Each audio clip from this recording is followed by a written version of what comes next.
Welcome to another 21 Hats Dashboard. Most Mondays, I'm here with Gene Marks to talk about the stories and issues we think business owners need to be following. Great to see you, Gene. How are you? It is great to talk with you, Loren. How are you doing? I'm doing very well. Very happy to be chatting with you about the most important stories of the week. Let's start with a recent column that you wrote about CRM software. You and I have talked about this for years now, going back to the radio show that we used to do together at SiriusXM. You've always said that you think business owners should shy away from CRM systems that are focused specifically on any particular industry. But you wrote something recently that suggests you might be rethinking that. Jesus, Loren, you actually read what I wrote. I mean, and I listened to what you say. Call me crazy. It's pretty wild. You actually dug into it and actually read. Yeah, you're right. So first of all, your recollection is correct. So when we were doing the SiriusXM show, which, by the way, shameless plug, I still do SiriusXM like once a month. Yeah, but I don't. So yeah, they're still very nice people. Michelle does say hello. But we talked about CRM, and I've always been a non-advocate for industry-specific CRMs. I've always been like, listen, man, like most businesses are the same. Go with one of the mainstream players because it's a bigger community. It's probably going to be less costly. You'll have more resources, and you can easily customize it for what you want it to do. I don't care what business you're in. If your CRM is all about customer relationship management, so if you're dealing with people, which you are, then go with the main players. Okay, so there's that. Then I started, I don't know, over the years, I'm starting to change a little bit. I haven't been completely persuaded. But I did a piece in Forbes just this past week on a product called Rinsed, which is a CRM for car washes, right, Loren? I mean, which is like a significant industry. People don't realize. It's a $15 billion industry. I mean, I'm the world's biggest cheapskate. I never take my car to a car wash. Apparently, a lot of people do. And then and here's another thing I learned about car washes. It's not like you just go anymore. Now it's all about memberships. Recurring revenue. Yeah, I mean, you go and you belong to a car wash like it's a club or something. Wait a second. It's not just that. I I highlighted a story in the Morning Report recently about car washes / restaurants, spas, boutiques, all kinds of things. They want you to do something else while you're waiting for your car, including eating a high-end meal at some places. It's a whole thing, and it's like, I don't know if it's like, I expect to see Walter White in there from Breaking Bad, running that car. That's my closest association.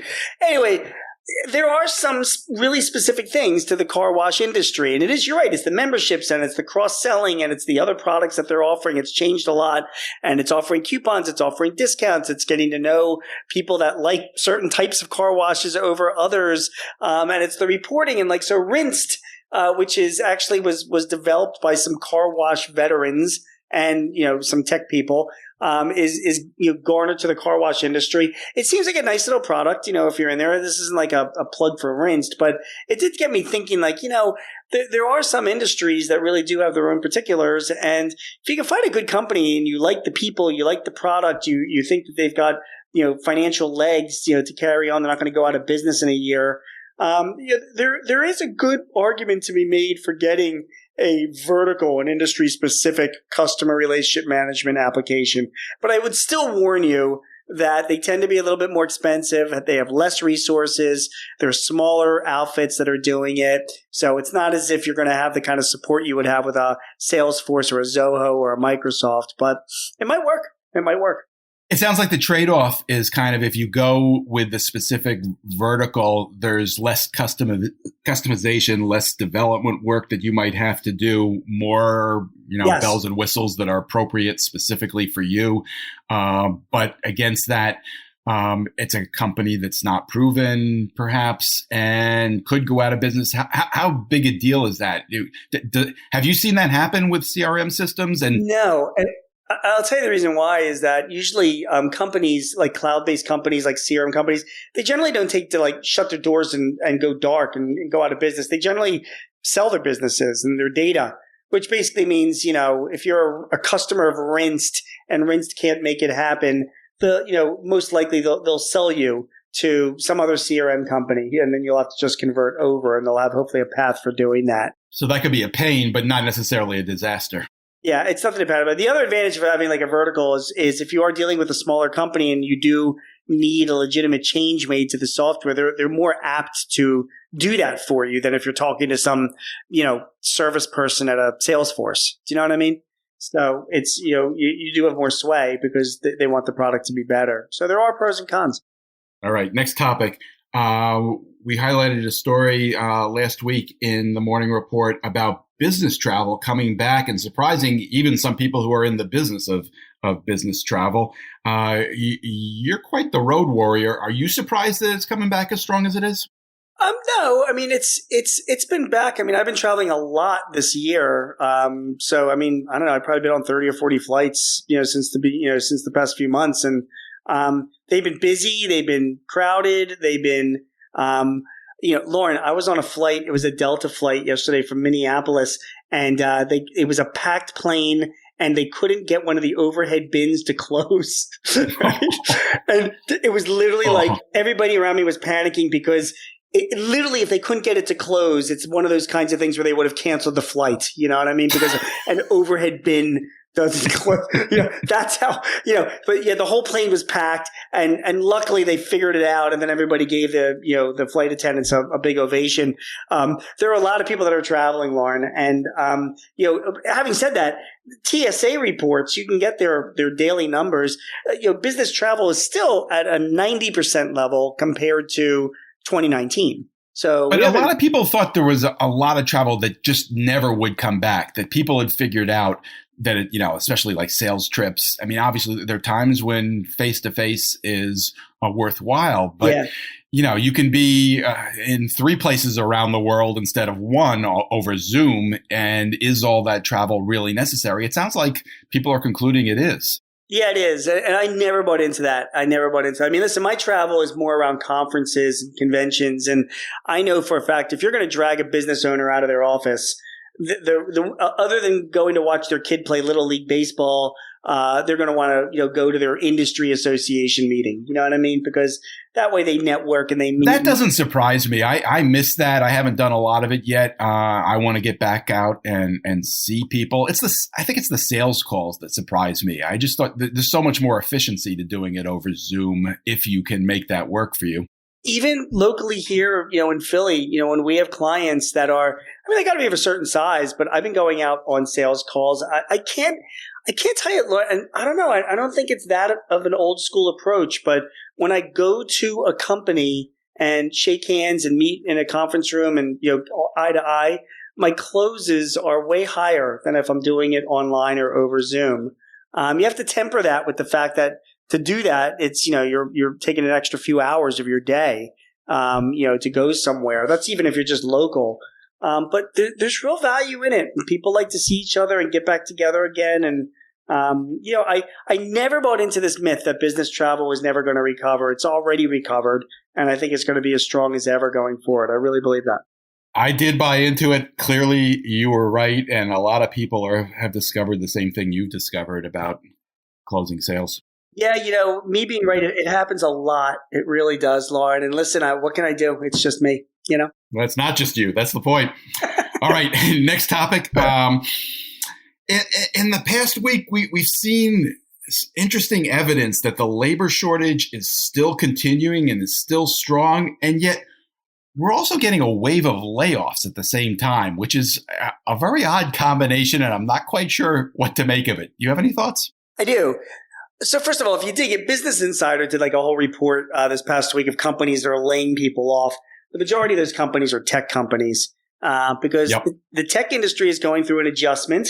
I don't know if it'll be as bad as, the .com bust, but God, for years, Loren, as you know, money was free to raise. All these venture capital firms and investment firms, and they could invest in any dope with an idea wherever they were running their business. And if it was some tech idea, because listen, you invest in 100 companies with the hope that 2 of them turn into something really big.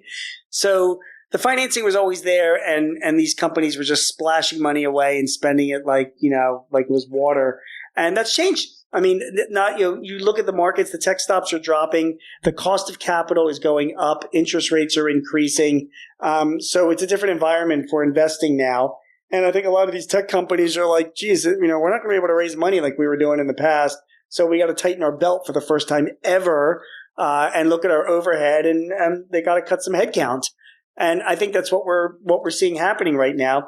I think come the fall and the end of the year, as I'm predicting a continued slowdown in the U.S. economy, we're going to be seeing some big corporations also lay people off, non-tech corporations, because they couldn't do that during COVID because that would have been really bad PR, But I think they're going to take the advantage. Corporations always do this during recessions.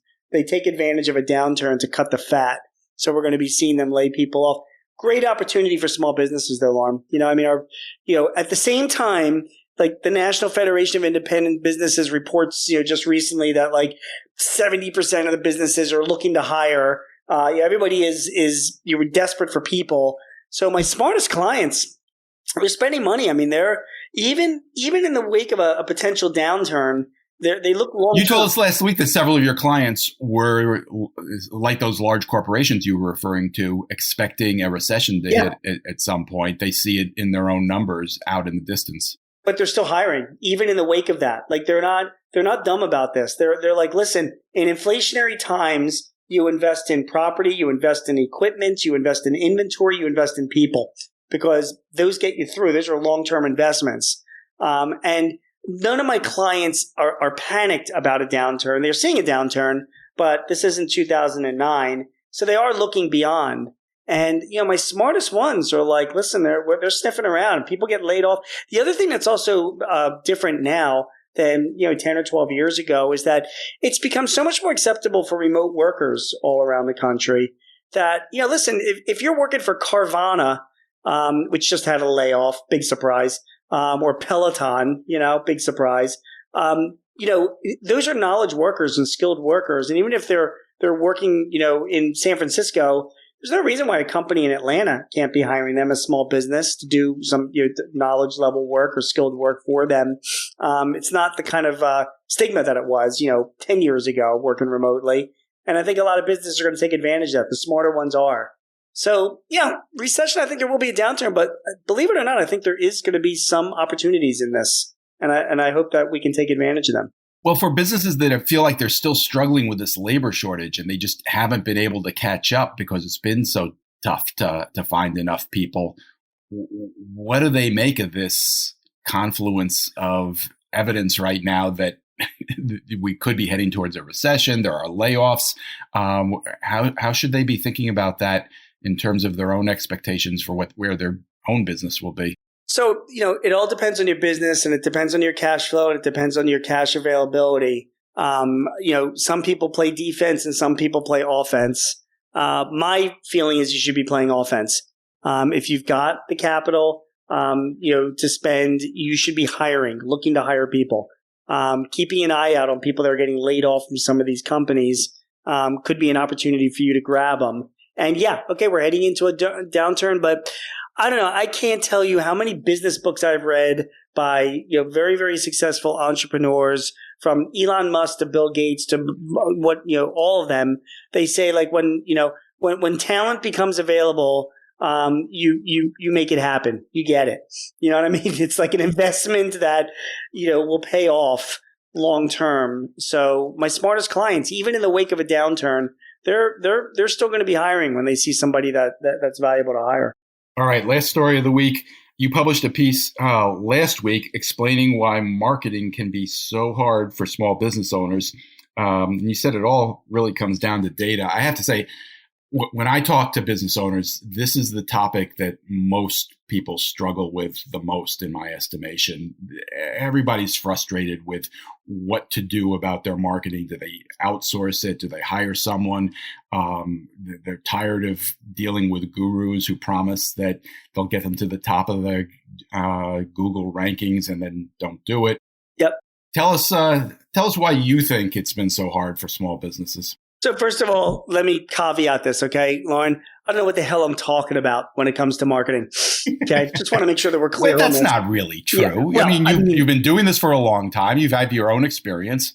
Maybe you don't have the answer. No, I don't but it's have not any that you kind don't know of what you're talking silver about. bullet for marketing. I'm still now the one thing I love talking about marketing because I'm not like a big fan of like going to like Atlantic City or Vegas and gambling, which is fine. People like to do that, but in all honesty, like I love to gamble on marketing things to see what works. It jazzes me up if I spend money on some campaign and it pays off. I'm like, wow, that was that.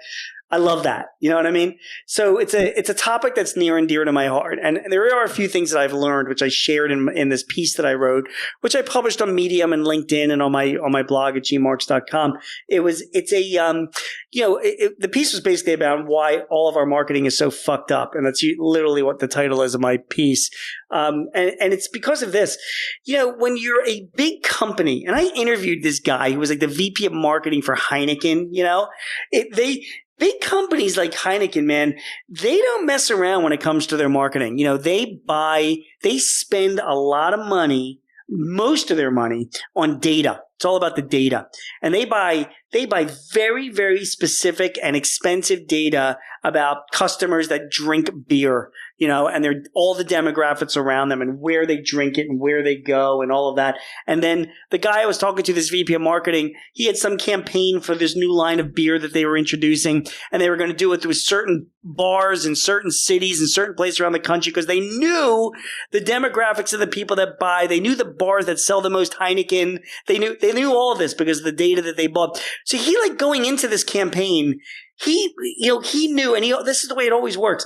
He knew what the results were going to be. I mean, within a margin, like it wasn't like when you're a small business, it's just a crapshoot, you're like, is there a version of that you've tried to do, and has it worked for you? Can you buy data on business owners who might need your counsel with technology or CRM or whatever it might be? So there is, back in the day, it was like, you could go to these list companies and, any business owner, like I'm one of them, we get emails from these people selling lists, and that's all crap.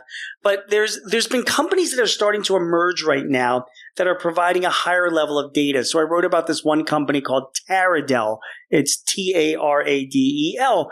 And they've got like 20,000 customers, small business customers, and they're trying to do for small business what like these big companies do. So they've got lots and lots of good data.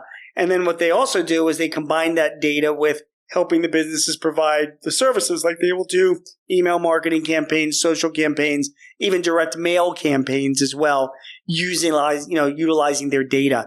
And that's where I'm seeing it going. How do you know the data is good? Was there a way for you to vet them? Have you? It's still that much of a crapshoot. I mean, you can view what some of the data is.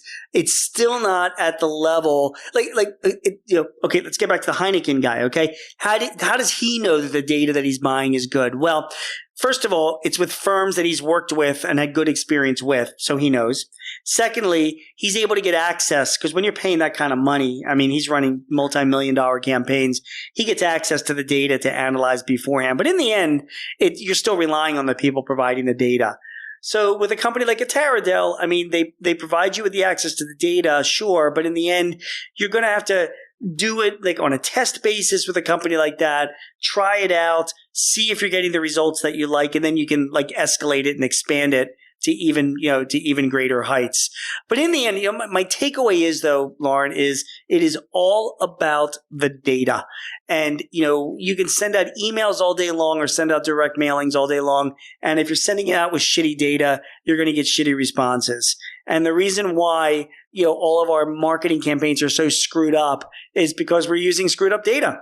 And, you have to find, firms that offer good data along with some of these services if you want, to have a little bit more control over your return on investment. That's where it's turning out to be. Is this related to Apple's decision to change its privacy rules, which has screwed up Facebook and made it harder to target customers? Does going to a company like Taradel give you a way around having to be reliant on a Facebook, say? Certainly depends on the company, and the answer is certainly yes, because these database marketing service companies like a Taradel, they get data from multiple sources. So it's not just from, like Facebook users. It's multiple different places that they go to get their data from. So yeah, it gives you more diversity in the data that's coming in. And hopefully you're hiring a firm that specializes in this stuff so they can deliver the right kind of data along with these marketing services along to you. So yeah, it's the Apple thing, and restricting that data and making it harder for Facebook. That certainly makes it harder not only for small businesses but even big brands to get their marketing campaigns out. But trust me when I tell you, when you're a big brand and have millions to spend, there's plenty of other high-end sources for great data to go to. When you're a small business, your choices are definitely limited. This is a little unfair, and I don't mean to put you on the spot, but you kind of teased us with that thing about how you like to think of marketing sort of like going to Vegas or Atlantic City. Can you give us an example of something fairly recent where you put some money down and it paid off? Oh, and it actually paid off.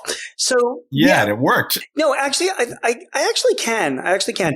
So I've been getting more into digital marketing with Google, and I've been doing it for some of my products, with the Marks Group, like trying to focus on on some of the CRMs that we sell.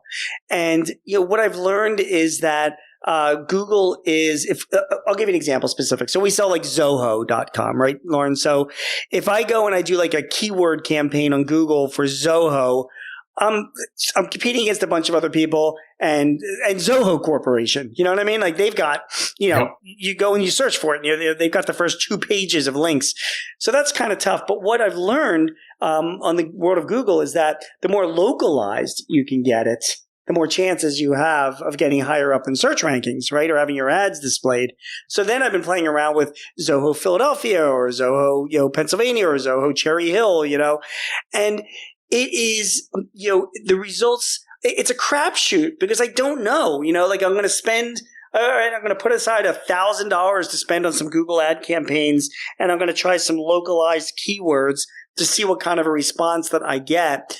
And I'm like flying blind because I don't know what kind of response I'm going to get or if it's even going to work.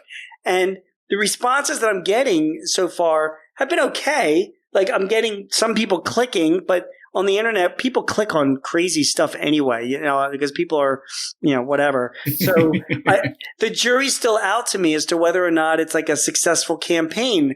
And so you're asking, like, that's a perfect example. Like, I'm just throwing $1,000 out there. I'm taking some educated guesses. I'm hoping that it's going to get me some leads or some clicks back to my website. I don't know. A month from now, maybe, I'll have the metrics that shows me that, it did drive traffic and I did actually get some leads from this, or maybe not.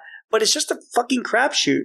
And, and Frank, it's no different than going to Atlantic City. So, and that's what you're faced with when you're a small business, because you don't know. Now, if I was Heineken and I was doing a Google campaign, trust me when I tell you, my demographics and my data, my keyword data would be a lot better, because I would have more resources at my disposal to make sure. I would have way more of a handle around what kind of a response I'm going to get on a Google ad. Frankly, if I was Heineken, I bet you Google would be working directly with me on ads, to make me successful. So I spend more money with them. So that's, that's my answer to you as to, what my challenges are. And I don't think there's I think any small business owner would agree with me. It's like this dark world of online advertising that we're trying to figure out. Gene Marks is a CPA who writes weekly on small business for The Guardian, The Hill, The Philadelphia Inquirer, The Washington Times, Forbes, and Entrepreneur. You can also hear him on ABC Radio's Eye on the World with John Batchelor.